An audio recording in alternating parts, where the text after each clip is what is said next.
Thank you very much, D-Man. We are going to talk a lot about that top lane matchup, but let's start by taking a step back and looking at the team comps in general. Alliance coming out with a comp that said, we don't want to fight, and on the other hand, we do want to fight, we want to throw our combo on. What did you make of the two comps?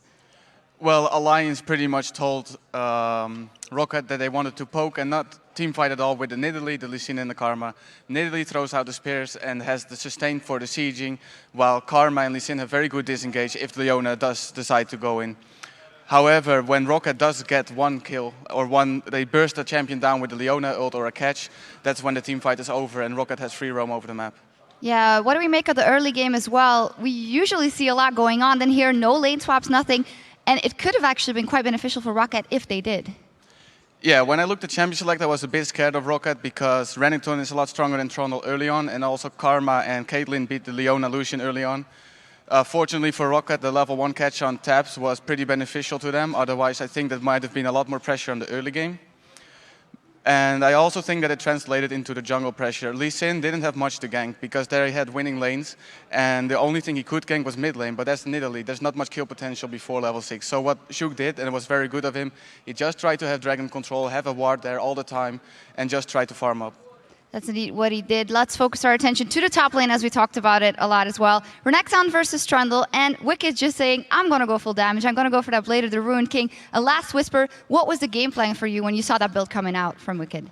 Yeah, it was quite an interesting build, and it just signaled that they wanted to keep split pushing as long as possible and draw attention from the jungler and mid laner to the top lane.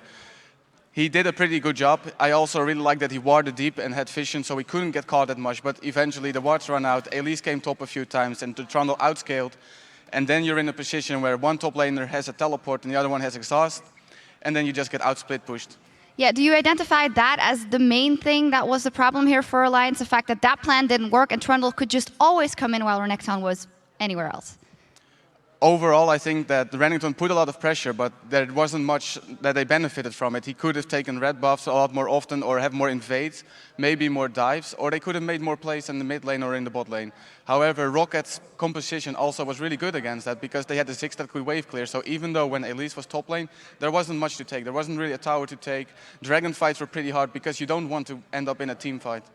Yeah, very solid play from ROCCAT all around. Also proving that even if you ban out that Thresh and that Jax, they can find some new picks and they can make it work. So from the side of Alliance, if you'd had to change a couple of picks, what would be something they really need? Is it a champion that can engage heavier? Is it something else that Froggen should go, as the casters pointed out? Overall, I think the composition was quite good. I think that Renekton might still be a contested pick, but Wicked needs to think of maybe running a champion that has teleport and scales better than Zaxxas. So do you think Alliance can bring it back, or will ROCCAT just play the same game over again? Alliance still has a chance. It's really close. All right, thank you very much. We'll head back to base to top off our mana, and when we return, it will be time for the second match between ROCCAT and Alliance. We'll be right back.